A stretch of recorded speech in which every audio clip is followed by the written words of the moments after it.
Para sagutin ang mga isyu kaugnay ng kanyang appointment, para bigyan natin tayo ng update kaugnay ng pagtulong sa mga nasalanta pa rin ng bagyong Yolanda. Live po natin mga kapanayam si DSWD Secretary Dinky Soliman. Good morning po, Secretary. Magandang umaga po sa inyong dalawa. Good morning, Secretary. Ano ba, congratulations ba o biting ka pa?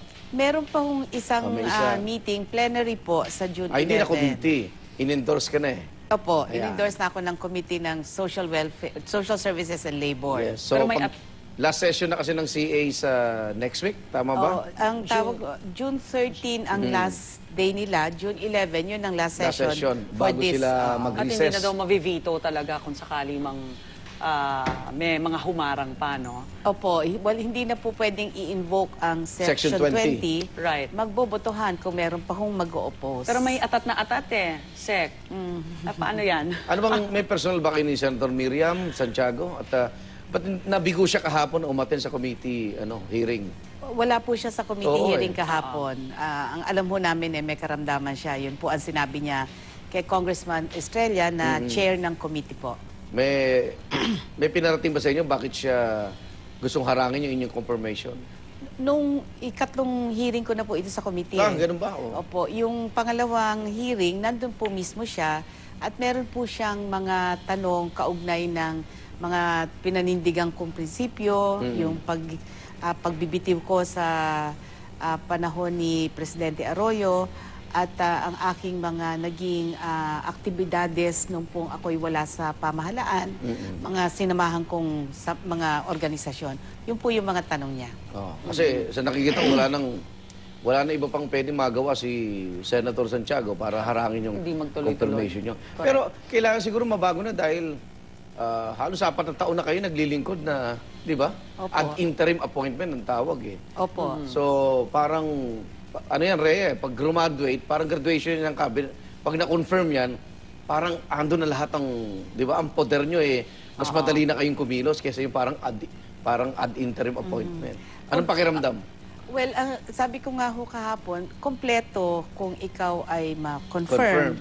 Sapagkat bilang isang demokrasya, may check and balance tayo at kami bilang appointed ng Pangulo, bahagi ng check ng lehislatura ay pagsisigurado na kami ay competent, may kapasidad, may integridad, na mahusay na lingkod bayan. Yun po yung kakumpletuhan nun kung ikaw ay na-confirm. Pero assessing yung 4 na taon nyo po, how would you rate yourself?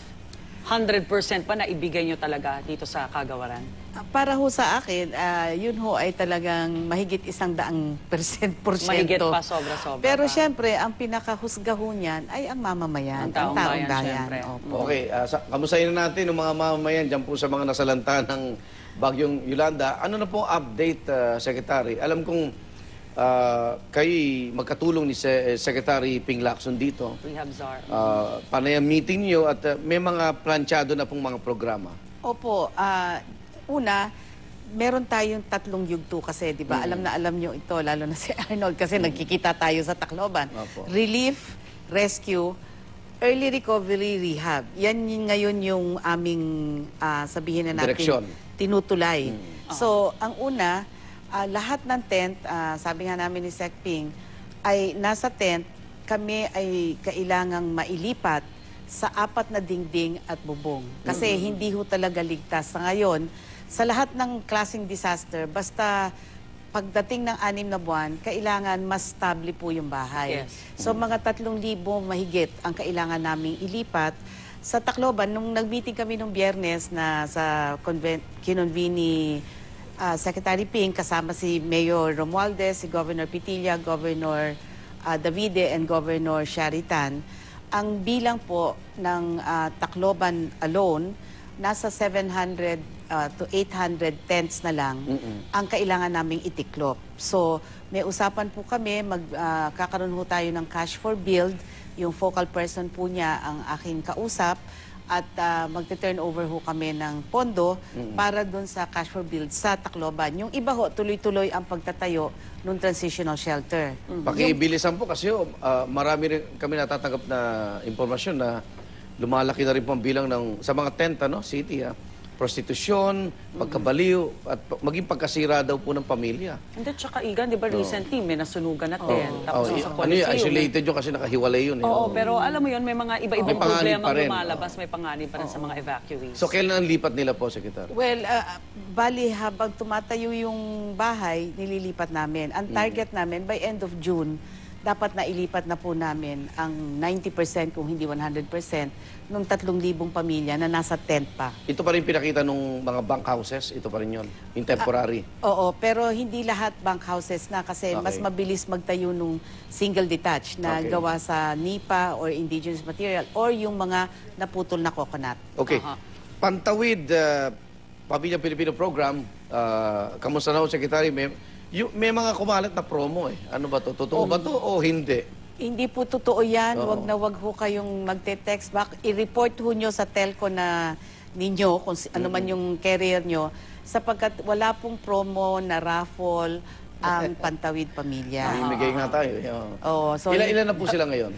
4 na milyon na Okay. pamilya at tuloy-tuloy hanggang maging 4.3 sila ngayong taon. Lalawak pa. Lalawak pa at sa ngayon dahil inaprubahan ng lehislatura at ng ating kabinete ni Pangulo, pinasok din po natin yung anak na 15 to 18 years old Okay. para makatapos ng high school ang ating mga bata sa Pantawid. Anong kapalit nila?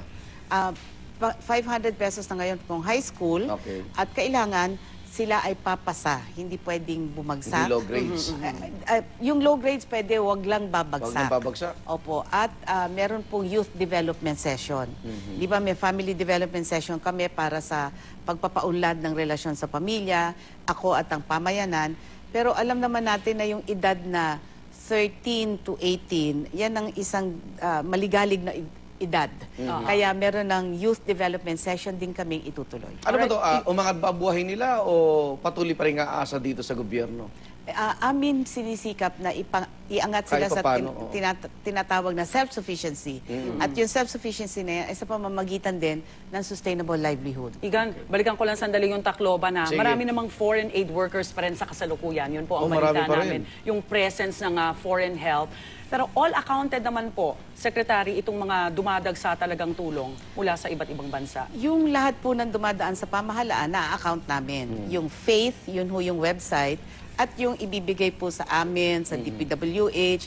Pero meron din po kasing pondong binibigay sa mga international organizations. Sila yun. At yun po, sila po yung nag-a-account. Wala ho kaming ayaw bigay sa karapatan. gobyerno. Pero kung yun eh. gustong makita ng tao kung saan talaga napupunta, where do we go?